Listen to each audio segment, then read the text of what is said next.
Yes, Zara Toto finally yeyambudde ka video ketugenda okuba tukutuusaako ssaawa zino. Omukyala oyo yagenze n'akola video ng'ali bwereere mpola mpola tetumanyi kikyafa. So byebyo betugenda okuba tukutuusaako. Gamba kyaliwa kyaliwo nti kakyali kaffe kakyali kaba kyalibo kaze bakayita kantambi kimso. Rich Boy Max Sudi Junior kakomyewo natera kabawe information mpola mpola wetwogera mukyala mukulu amanyikiddwa nga Zara Toto yatadde ka video ng'ali bwereere jasoose kuba nti alagako omubiri yes n'alagako ebisambi n'asooka alaga eri waggulu ebifuba biki ebbere nga bwe lyakula n'atulaga obwereere nga bwe yakula mpola mpola omukutu gulegomo bagweyita Uganda mu Kamoli omuweerezaawo si mulala bampita ntambi kimso webala kuba nti otambula naffe webala kuba nti otwagala webala kuba nti otufiiringa webala kuba nti otufaako.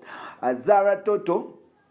their system there so tugenda kuba ntumutukutuusaako mpola mpola na biki bye tusuubira omukyalo ono byali after ngenda twala omukisa guno okutumirako bakyali bange Bannayuganda mwenna abali mu nsi ez'enjawulo mbatumiddeko mbagamba nti mbaagala nnyo era nga mwebale kuba nti mukyapa mpola mpola omukutu guno nno twasaba okuba ntukutuusaako abo abalala tulagana okuba nti bakutuusaako ate nga obaolyawo biri very important okuba nti obimanya mu entertainment industry mwe tusinga okuba nti tutambulira alonno nomanya ebifa ku basitaabo e Uganda kugamba nti tukutuusaako okuva ku ba legendary paka ku muntu omuto atandika ngamba okuva ku ba Dr. ba Juliana n'abasigaddewo paka ku ba John Daka ne ba Fik paka ku Fresh Kid ne Felista beyo nno gye bayita Uganda mu Kamoli tutunula ne tulaba kikyotaga okuba nti omanya n'okuwulira mpola mpola weebale kuba nti otwagala blood wange asobola okuba nti otufunyeyo ka super chat wansi awo agenda mu maaso muliyo ka super chat tusigale nga tutambula mpola mpola sigale nga omupakirako mpola mpola then tugende mu maaso olunaku lwaleero nkuleetedde Nalumansi Zara mukyala mukulu nakola ku NBS TV program bagiyita Uncut y'omu ku bakyala abakyasinza okuba nti bamesinga up with life y'omu ku bakyala abakyasinza okuba nti obaolyawo bakola bye baagala y'omu ku bakyala obaolyawo abantu basinga okuba nti baagala but in darkness akola ebintu obaolyawo ebiteetagisa y'omu ku bakyala nze bemanyi nti bazimba ekintu mpola mpola naye nga ate bali desperate okuba nti basuuka we bali y'omu ku bakyala obaolyawo mulungi naye ate nga nze simutegeera bamuyita Zara Toto otukwaniriza omukutu guli gumu Uganda mu Kamoli ngenda kusaba producer wange tegeka ka video yako yes mpola mpola oba katekeyo bwe tukola mpola mpola katekeyo bwe tukola mpola mpola abaana balabe Zara byekola now Zara Toto y'omu ku bakyala obaolyawo aba TV abavuddeyo nga bakola era nga Uganda ebadde mu embrace nze nti abadde akola ekintu ekyenjawulo y'omu ku ba club MCs y'omu ku ba TV MCs obaolyawo aba representing abakyala era nga omukyala ono amazima ga Katonda mugulu tukize tugaane y'omu ku bakyala abaliko e Kampala ne mu ggwanga lyattu Uganda okutwaliza wamu omukyala ono azze akola ebintu ebyenjawulo recently yalabibwako nga bawukana ne boyfriend we amanyikiddwa nga Don Solo nga Don Solo agamba nti omukyalo ono ebintu byakola byamusukkako omukyalo ono obaolyawo malaya awedde emirimu nti yali amuzanya kanemu kanabbiri nti nga obulamu bwe bwonna omukyalo ono amumala nga dependinga ku basajja. It is so sad okuba nti omukyalo omulungi tobaako na musajja akwagala byaddala tobaako na musajja gweoyagala ng'osuubira nti obaolyawo akantuko kajja kumalira ebizibu byo n'ebyewammwe nsuubira nti I think ku level nga Zara gyaliko if you're a girl I can understand but you're already a woman oli mukyala mukulu nsuubira ku stage eyo oba olina kuba nti oconcentratinga no raising up abaana bo mu ngeri ennungi obaolyawo no serving as an example eri abaana bo but ekisinga okumalamu amaanyi nti like ku myaka nga Zara gyaliko atuuka ekiseera n'okuba nti akola bu video bweyambula ng'obwo bw'olaba it is so sad. Omuvubuka amanyikiddwa nga Don Solo yasobola okuba nti asulawo tawero ng'agamba Zara tamusobola Zara embeera zitasobola twalaba omukyalo ono ngenda asaba producer wange buli kyenjogerako kiteekewo twalaba obutambi bwa Zara Toto recently nga atulugunyizibwa oba like nga balwana ne Don Solo omukyalo ono ng'avuma yes ng'avuma Don Solo yagenda ku Snapchat namuyita Anas just imagine okuyita boyfriend we kyekigambo which is even very okay ku ye nagenda mu maaso n'aba nti abikola then ne baspliting awo mpolampola nga bamaze okuba nti baspliting agenda mu maaso n'okuba nti afuna omusaala like omusajja omulala omusajja oyo abadde muyindi babadde mu mukwano gw'ekimemete era nga omusajja ono yatambuzako Zara Toto mu bifo ebyenjawulo oboolyawo omukyalo ono n'atandika okuba nti anyumirwa obulamu bw'ensi na falling in love with nature nebisigaddewo yavudde awo n'alabibwako ne mukyala mukulu amanyikiddwa nga yalabiddwako ne musajja mukulu amanyikiddwa nga Don Bahati ng'agamba nti agudde mukwano omulala and like it shows what people say. Wanono Bad Black yavuddeyo n'amugamba nti Zara tugambe nti oli malaya nga ffe tumanye yes tugambe nti otunda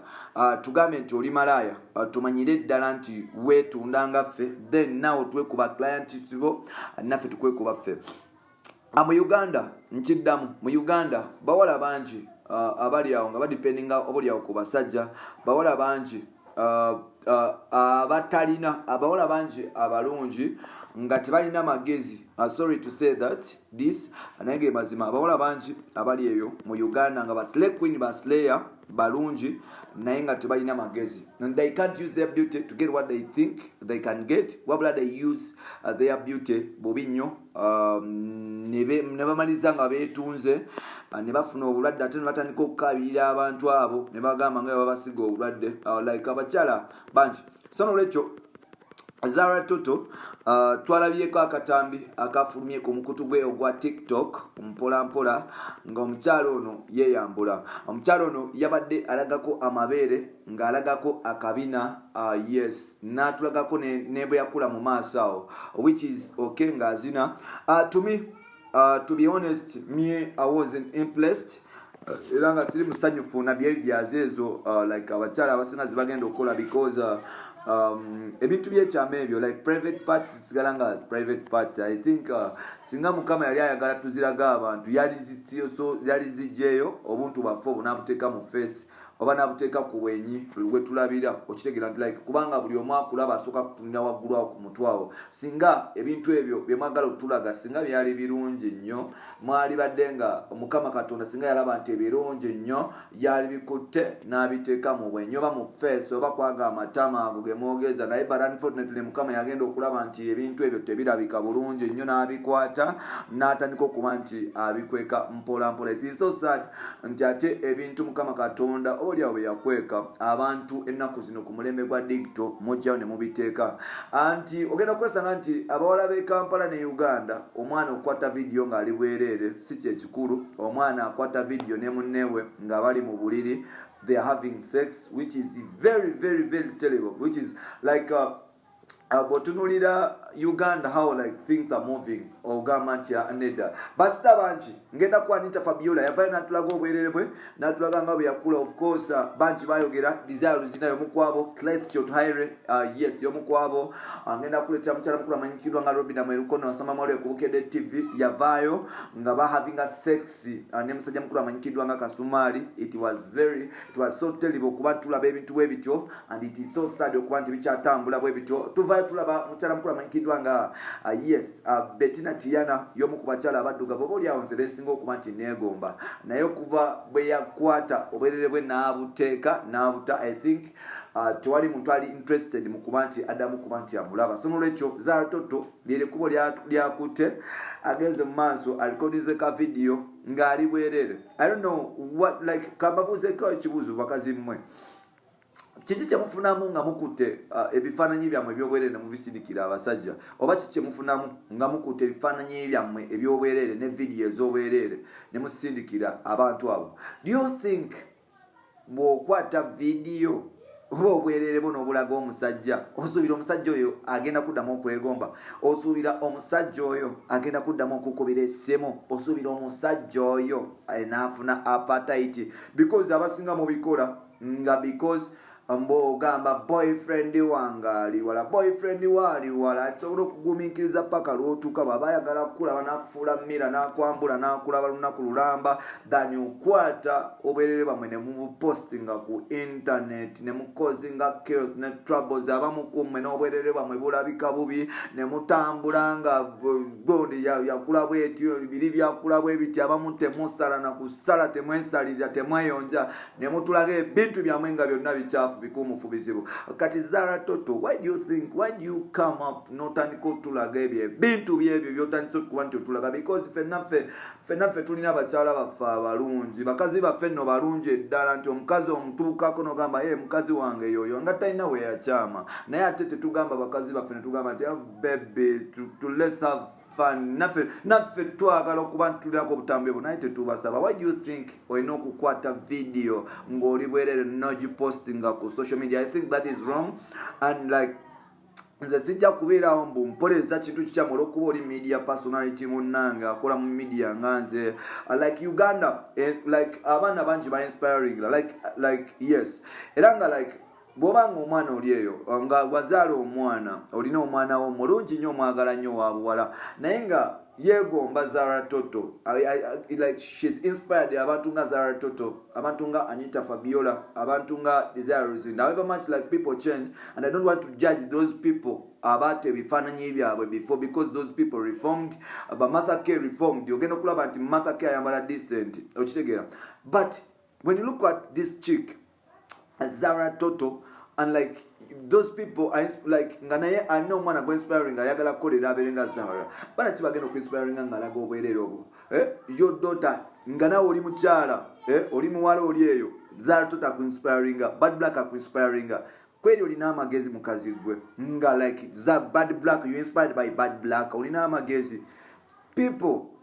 like the world ensi eno gye mulaba ensi ffenna twagala okubeera abakabi era tukolera kubeera abakabi tukolera kubeera abagagga atukolera kuba bulungi naye ate Mukama bw'aba nga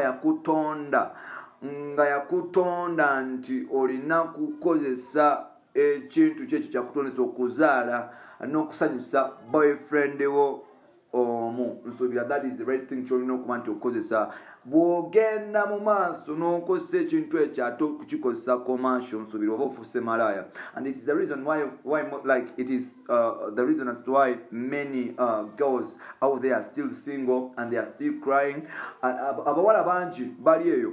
ngena asanyukirako abawala yakera ku makya n'agenda ku kyeyo n'akola nti omuwala oyo ojja musanga nti ali bulungi asobola okufunayo akasente n'alabirira abeewaabwe n'alabirira oba omwana we gwe yazaala n'alabirira omubiri gwe n'asobola okwetuusaako akagato naye wigenda kwesanga nga abawala b'e Uganda abasinga obungi akagato kafuna agenda kukubira abasajja nga 10 okitegera agenda kukubira Jimso akubire Sadax agenda akubireko Palaso ave akubire Don Sultan akubire muganda wange Rokani ate akubire ne editor wange Jona nga akagato mugenda kagula abantu bana end of the day no obusente bwamaze okufuna bugenda nga bwayagala talina kyasobola kukola kumukiri development ndaba abawala bangi like these days mubala omuwala n'akwata akasawo nga wallahi akasawo ekirimu nnyo ekyakabi that is makeup ne lipstick oba ne condom okigera just imagine omuwala okutambula ne condom mu baaga n'otandika okugenda mu bbaala nga tolina yadde ekikumi you're going to depend on people then after abantu abo ne batandika okuba nti babakwata ne babatwala ewaabwe bwe bakusiga siriimu ng'otandika ogamba nti pastor oba sita gundi yasiga siriimu but ng'ate gwe teweerabira nti wakwata sente ze wava ewammwe nga tolina yadde ekikumi n'ogenda mu bbaala ng'ogenze kudipendinga kw'oyo omwami kati omwami sente ze n'ayagala obutazifiirwa nawe n'akikutuusaako at the end of the day abatayagadde kutta wabula amaliriza akukoze akwononye so like if abawala mwenna abaleyo nga mwagala kubeera nga Zara Toto mbasaba nti like what your future esinga ku by'Abazara ne Bad Black what your future right twegomba kale Zari let me say Zari y'omu ku bakyala basinga okwegomba let me say Zari y'omu ku bakyala kale abakola date naye ate mwe lwaki temwegombako Zari oyo nti Zari kale abeera no naye there is something chaba after naye gwe n'ogaba akantu ko ng'oyagala kufuna mutwalo n'ogaba akantu ko ng'oyagala bakuwemu 5 kati we bakulwaza what are you going to tell your kids okitegeera so yoyo Zara Toto I'm so disappointed with Zahara era nga nsuubira nti something must be done nsuubira nti abantu abasobola kumubuulirira bamubulire ebifaananyi ne vidiyo ez'obwerere tezirina kyamaanyi kyesobola kukolera. Kale bw'obanga oyagala okuziweereza omuntu zisindikire ebbaawo mu inbox, totupostingira bwerere bwo bwakula bubi mu social media tubulabe, kuba naffe tetwagala kuba nti tubulaba. Naffe tulina abakazi n'abakyala betulaba ate nga balungi bakula bulungi n'okusinga gwe bebi, naye ate tebavaayo ne tubapostingako mpolampola. Bampita Ntambi James omukutu guli gumu Uganda Mukama. Olabula kuba nti otambula naffe, subscribe tugende mu maaso mpolampola. Byebyo bya Zara Toto. Bye bye.